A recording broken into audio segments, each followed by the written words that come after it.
आयुर्वेदामध्ये दररोज तेल लावून आंघोळ करण्यास सांगितलेले आहे.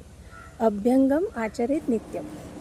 पण तेल लावायचे म्हटले की बरेचदा आपल्याला कंटाळा येतो किंवा असं वाटतं की चिकट होईल किंवा माझी चादर खराब होईल.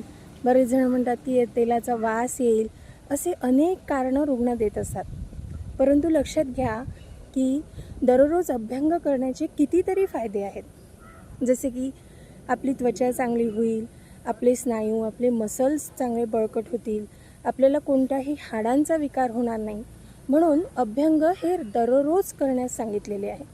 बरेच वेळा रुग्णांना वाटते की अभ्यंग करायला खूप वेळ आपल्याला लागणार आहे, पण अगदी कमी वेळेमध्ये आंघोळीच्या आधी देखील तुम्ही तेल लावू शकता. अभ्यंगानंतर उद्वर्तन ही प्रक्रिया आयुर्वेदात सांगितलेली आहे, म्हणजे उटणे लावून आंघोळ करणे.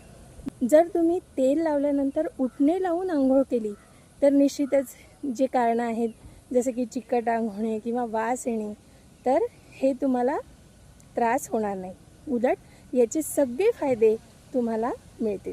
म्हणून दररोज अभ्यंग करणे अतिशय आवश्यक आहे. धन्यवाद.